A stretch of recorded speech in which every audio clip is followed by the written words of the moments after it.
ఆ యొక్క సాధన చేసేటప్పుడు అమ్మవారిని ఆకర్షణ చేసుకునేటప్పుడు చెడు కూడా వస్తుంది. ఒక మోహిని అనేవి వస్తాయి. మోహిని విద్యలు విన్నారా మీరు? మోహిని కానీ యక్షిని కానీ కామిని మోహిని యక్షిని పాత బ్రహ్మాండ రాక్షసులు యక్ష రాక్షసులు పాతాల భైరవులు యమరాక్షసులు ఇవన్నీ ఇట్లా ఒక సాధన చేసేటప్పుడు ఒక నరుని ఇట్లా అలా మాయకంలోకి రాణించుకోవాలని చూస్తాయి. ఆటంకాలు అవుతాయి. చెండా అమ్మవారు ఉందిగా కాళికాదేవి, చెండి ముండి అని చెప్పేసి ఉంటారు. ఎవరాలు అమ్మవార్ల దేవుళ్ళ ఒక శక్తులు. చండామాల ముండామాల అనే ఒక మంత్రం ఉంటది. చండాసుర అంటారు. మళ్ళీ చండాసురుడు వేరో, ఆయన చండాసురుడు వేరో, పాతాల భైరవుడు వేరో. ఈ చండాసురుడు అనంగా అవి వేరే విద్యలు. సరే, మీ ఇంట్లో శివలింగం, ఎల్లమ్మ, కాళికాదేవి, భైరవుడు, ఈ 4 ఉన్నాయి కదా, ఎక్స్ట్రా ఉన్నాయా? అంతే. వినాయకుడు 5. ఈ 5 ఎందుకు పెట్టాలనుకున్నారు అసలు? నా వల్ల ఒక కార్యం జరిగేది ఉన్నది, మంచి జరిగేది ఉన్నది. అది ఏ విషయంలో అయినా సరే, ఒక బతకడానికి డబ్బు కాబట్టి అది తర్వాత విషయం. అది ఏ మనిషి అయినా సరే ఆశించదు అనేది ఎవరు ఉండరు. కాబట్టి ఒక ప్రాబ్లమ్స్ అనేవి చాలా మందికి చాలా ఉన్నాయి. అవి హాస్పిటల్కి పోతే కూడా తక్కువ అవుతలేవు. అవి హాస్పిటల్లోకి పోయినా కానీ అవి ఏంది అవుతున్నాయి, ఏం సంగతి అనేది తెలియలేక వాళ్ళు పిచ్చోళ్ళు అవుతున్నారు. ఎక్కడైతే మార్గం లేదో, ఎక్కడైతే అంతు జిక్కినట్టు కాకుండా మొత్తం ఆగమవుతున్నారో, అప్పుడు నేను ఆ మార్గంతో, ఆ దైవబలంతో వాళ్ళకి మంచిగా చేస్తున్నాను అనమాట.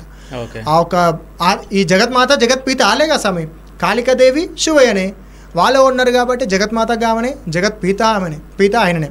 కాబట్టి వీళ్ళిద్దరు ఉన్నారు కాబట్టి ఇద్దరు శక్తులతోనే ఏ శక్తులను అంతం చేసే శక్తి ఉన్నది, ఏదైనా పుట్టించే శక్తి ఉన్నది. కాబట్టి వాళ్ళని మొక్కుతున్నా, వాళ్ళని గొలుస్తున్నా. భైరవుడు ఎందుకంటే ప్రతి ఒక్క గుళ్ళకు ఆయన క్షేత్రపాలకుడు కాబట్టి అన్నిట్లకు ఎదురుగొట్టేంత బలం ఆయనకు ఉంటుంది భైరవునికి. మన దగ్గర ఉన్నట్టు ఆయన ఉన్మంత భైరవుడు. మళ్ళీ ఈ యొక్క వినాయకుడు కాబట్టి చెడు పూజ చేసినా మంచి పూజ చేసినా ఆయన శుభ ఫలితాలు ఇవ్వాలి కాబట్టి ఆయన ఒకరిని కూర్చోబెట్టుకున్నా. నా వల్ల 10 మందికి మంచిగా కావాలని ఒకే ఒక తపన సాబినాతి. ప్రతి ఒక్కరికి సమస్య ఉంటుంది, ఆ సమస్య నుంచి గట్టెక్కియాలి మనకు సాధ్యమైనంత వరకు అని చెప్పేసి ఆ యొక్క దైవబలం కోసం వాళ్ళని కూర్చోబెట్టుకున్నా. అది అయితే చాలామంది ఏంటంటే ఈ దయ్యాలు పట్టినాయి, పిశాచాలు పట్టినాయి అది ఇది అని అంటారు. కొంతమంది కామిని పట్టింది అంటారు. అంటే కామంతో కొన్ని అవి వస్తాయి, దయాలు పట్టినాయి అది ఇది అని చెప్పేసి, అంటే వాళ్ళ కామ కోరికలు తీర్చడానికి. అది కర్ణపిశాచి అంటారు దానికి. ఓకే. మళ్ళీ కళలలో వస్తారు, కళలలో వచ్చి అవి వేరే ఉంటాయి. కామపిశాచి అనేటివి ఇట్లా ఈ కర్ణపిశాచి వేరో, కామపిశాచి వేరో. ఈ యొక్క కర్ణపిశాచి అనేది ఇట్లా మనుషులకు వచ్చి దగ్గరకు వచ్చి చెవులో మాట్లాడుతుంది. కర్ణపిశాచి ఏం మాట్లాడుతుంది? నీ ఫ్యూచర్ గురించి, నీ గురించి ప్రతి ఒక్కటి ఏమైతుంది, ఏం సంగతి చెప్పేది. నా దగ్గర కిందకు వస్తుంది అది ఇప్పుడు మేము ఒక సాధకుడు ఉంటాడు కదా స్వామి, సాధకుడు కొన్ని కర్ణపిశాచులను దగ్గర పెట్టుకుంటాడు. కొన్ని దగ్గర పెట్టుకొని వాని గురించి ఏంది ఏం సంగతి అనేది తెలుసుకోవడానికి. ఇప్పుడు ఒక స్వామీజీ దగ్గర కానీ మా దగ్గరకు వస్తే నువ్వేమైంది, నీ బ్యాక్గ్రౌండ్లో నువ్వేం చేసి వచ్చినావు, ఫ్యూచర్లో ఏమైతే అని ఎట్లా చెప్తారు? అది కర్ణపిశాచి చెప్తుంది. కామిని అనేది ఎట్లుంటుంది అంటే ఇది ఒక కామ కోరికలు. పెళ్లిగాని అబ్బాయిలు ఉంటారు చూసినావు కదా స్వామి, పెళ్లిగాని అబ్బాయిలు, పెళ్ళైన అమ్మాయిల దగ్గరకు, పెళ్లిగాని అబ్బాయిలు మంచిగా యవ్వనంగా ఉండేటోళ్ళ దగ్గరకు పోయి ఎంబడి పడుతుంటాయి అన్నమాట. ఇవి చాలా మంది కూడా నిద్రలో సెక్స్ కళలు వస్తాయి, ఫిజికల్గా కలుస్తున్నట్టు అట్లా ఇట్లా అని వస్తుంటాయి. అవన్నీ వచ్చేటివి ఇట్లా వాళ్ళ యొక్క మైండ్ సెట్ని బట్టి, అదే మైండ్ సెట్ ప్రకారంగా ఈ యొక్క కామం పిశాచ్ అనేది ఇట్లా ఒక మనిషికి ఆకర్షణ చేసుకోవాలనుకుంటే ఆ మనిషిని మొత్తం తన తగ్గట్టు ఆకర్షణ చేసుకుంటుంది అనమాట. చాలామంది కూడా గుర్తుపెట్టుకొని కొందరు వాళ్ళంతలాలు మాట్లాడుకుంటారు. వాళ్ళంతలా వాళ్ళు మాట్లాడుకొని కొంచెం అట్లా ఇట్లా ఉండి కొంచెం డిస్టర్బ్ అయ్యి ఉంటారు చూసినావు కదా, వాళ్ళకు కర్ణపిశాచులు వెంబడి పడితే వాళ్ళ మైండ్ సెట్ అనేది మంచిగా ఉంటుంది. ఈ కామిని అనేవి ఉంటే నరుని రూపంలో నరుని దగ్గరికి అయ్యి వాళ్ళతో ఫిజికల్గా కలిసి వాళ్ళని వీక్ చేసి లాస్ట్కి వచ్చేసరికి వాళ్ళని చంపేస్తుంది. అట్లా కొన్ని ఉంటాయి. ఇవి ఇట్లా ఏముంటుంది అంటే చెప్పేటోళ్ళకి ఏముంటుంది అంటే చెప్పేటోనికి ఎప్పుడైనా సరే ఒక కథలేక అయిపోతుంది. నాయనమ్మ మనమనికి చెప్పినట్టు ఒక కథలు కథలేక అయిపోతుంది, కానీ ఎవరు కూడా దీన్ని సీరియస్గా తీసుకోరు. చాలామంది బాధపడుతున్న వాళ్ళు ప్రతి ఒక్కరికి నేను చెప్తున్నది ఒకటే, ఈ యొక్క చెడు ప్రయోగం అనేది సత్యము, ఈ యొక్క పిశాచులు అనేవి సత్యము. ఇవి నివారణ చేసుకుంటే ఎంత తొందరగా నివారణ చేసుకుంటే అంత తొందరగా బయట పడతారు. దీంట్లో గురించి ఎక్స్పీరియన్స్ ఉండాలి. ఈ ఎక్స్పీరియన్స్ ఉంటేనే మనం సెటిల్ అయిపోతాము. ఒకటి వాడేదో తప్పు చేసి మాకు ఇంకా ఇవి సరైతలేవు అని వీళ్ళ చుట్టూ వాళ్ళ చుట్టూ బాబాల చుట్టూ దేవుల చుట్టూ తిరిగితే కాని పని. పరిష్కారం ఉన్న దగ్గరికి ఒకటే దగ్గరికి ఇవన్నీ చేయించుకోవాలి. దీంట్లో గురించి ఎక్కువ తీసుకుంటూ పోతే చిన్నపిల్లల ఇంటర్వ్యూ నాకు చూసి ఉంటారు కాబట్టి వాళ్ళు కూడా భయపడతారు. వాళ్ళందరూ కూడా ఎక్కువ వద్దు కాబట్టి మీకు చెప్తున్న మాట ఒకటే స్వామి, ఒకటి ఈ యొక్క చెడు ప్రయోగం మెయిన్ ఈ యొక్క కలియుగంలో జరుగుతున్నది సత్యం ఉన్నది బ్లాక్ మ్యాజిక్. ఈ యొక్క బ్లాక్ మ్యాజిక్ నుంచి బయటపడు. ఇప్పుడు మీరు అన్నారు అంటే ఇవి ఉన్నాయి అని చెప్పేసి, అంటే దేవుడు ఎంత ఉన్నాడని చెప్పేసి మనం నమ్ముతున్నామో దయ్యాలు కూడా అంత ఉన్నాయని చెప్పేసి మనం అంటున్నాం కదా. అసలు దేవుడిని మనం పూజిస్తాం, దేవుడు ఉన్నాడు అని చెప్పేసి. అసలు దయ్యాలు, ఒక దయ్యం కానీ ఒక పిశాచి కానీ ఏదైనా కానీ అవి మన దగ్గరికి ఎందుకు వస్తాయి? అసలు మనం ఏమైనా తప్పు చేస్తే రావాలి. ఇప్పుడు నువ్వు ఉన్నావు, మనం ఇద్దరం కొట్లాడితే నా మీద నీకు పగ ఉంటుంది. సో ఏ పగలేంది ఏం లేకుండా దయ్యాలు మన దగ్గరికి ఎందుకు వస్తాయి? ఒక మనిషి వాళ్ళ తరాల నుంచి వేసుకుంటే, దాన్ని తప్పు చేసుకుంటే ఒక పీడలేక పీకుతుంటుంది. ఏదో పీడిస్తుందిరా నిన్ను, ఏదో బాధి చేస్తుందిరా మిమ్మల్ని అని చెప్పేసి అంటారు. ఆ పీడిచ్చేది ఏమో తరాల నుంచి ఏదో మిస్టేక్ చేసుకుంటూ వచ్చేది. రెండోది, ఇప్పుడు నీ దగ్గరికి రావడానికి మెయిన్ రీజన్ వచ్చేసి ఒక దుష్టుడు నీ మీద ప్రయోగం చేస్తే వస్తుంది. ఎవరికి నీ దగ్గరికి రావాలని ఉండదు, దేనికి నీ దగ్గరికి వచ్చి నీతో తీయాలనేది ఉండదు. ఎవరైనా ప్రయోగం చేస్తే నా మీద ఎవరికైనా పగుంటేనే ఇప్పుడు యూట్యూబ్లలో చూసి ఒక విద్యను ఎట్లా వేయాలని నేర్చుకుంటున్నారు. ఆ యొక్క విద్యలు అనేవి సగం నిజం ఉన్నాయి, సగం ఫేక్ ఉన్నాయి. వశీకరణం ఎట్లా వేయాలని నేర్చుకుంటున్నారు. సగం మంది యూట్యూబ్లలో వీడియోలలో చూసి లేని విద్యలు, లేని బీజాక్షరాలు ఓం క్రీమ్ హైమ్ ఫట్, ఓం క్రీమ్ హైమ్ ఫట్ అనుకుంటా నేర్చుతున్నారు. ఈ విద్యలు కావు, ఓం క్రీమ్ హైమ్ ఫట్ నాకు కూడా వచ్చేసింది. ఈ విద్యలు కావు ఇవి. ఈ యొక్క బీజాక్షరంతో మనం ఒక బొమ్మ మీద వేసి, మట్టి బొమ్మ కానీ పిండి బొమ్మ కానీ తీసుకొచ్చి వేస్తే దానివల్ల ఎఫెక్ట్ అవుతున్నది, దానివల్ల శక్తి లేస్తున్నది. అట్లా లేపిన శక్తే మన ఎంబడి పడుతున్నది. ఎవరైతే తరాలు ఉన్నాయో అలా తరాలు ఎంబడి నీ ఎంబడి రావడానికి నువ్వేమైనా ఆమె జాగల దొక్కి వచ్చినాయి, ఈ మట్టి తీసుకుంటూ వచ్చినాయి, పుస్త తీసుకుంటూ వచ్చినాయి, ఇవి తీసుకుంటే రావవి. అవి ఎంబడి వాడి దాని జాగ కావాలంటే అంతే. దానికి కావాల్సింది ఒక ఈ కలియుగంలో దయ్యం అనేది తొందరగా కనిపిస్తుంది స్వామి. చెడు తొందరగా కనిపిస్తుంది. నాలో అయినా సరే, నీలో అయినా సరే చెడు తొందరగా కనిపిస్తుంది. దుష్టశక్తి అనేది సరే తొందరగా కనిపిస్తుంది. దైవశక్తి అనేది లేటుగా కనిపిస్తుంది. తెలుసుకున్నవాడు గొప్ప స్థాయికి వస్తాడు, తెలుసుకున్నవాడు అగమైపోతాడు. ప్రతి ఒక్కరి మీద కొన్ని ఉంటాయి, అవి ఇట్లా సరి చేసుకొని అజ్ఞానంతో కాకుండా జ్ఞానంతో తెలుసుకోరు. ఉన్నాయి భూమి మీద పోయి కాలు పెట్టిండు, ఇప్పుడు ఏ కాలం మీద ఉండి ఆరుదున్నా అంటే భూమి మీద పోయి చంద్రుడి మీద పోయి కాలు పెట్టిండు, ఏ కాలంలో ఉన్నావు అది అంటే చంద్రుడి మీద పోయి ఒకసారి నువ్వు హెల్మెట్ పెట్టుకుంటావు, అది బతుకు చూస్తా. చంద్రుడి మీద పోయి హెల్మెట్ పెట్టుకుంటావు, ఆక్సిజన్ అది పెట్టుకుంటావు, అది తీసేసాయి అడుగు మళ్ళీ పెట్టు పోయి.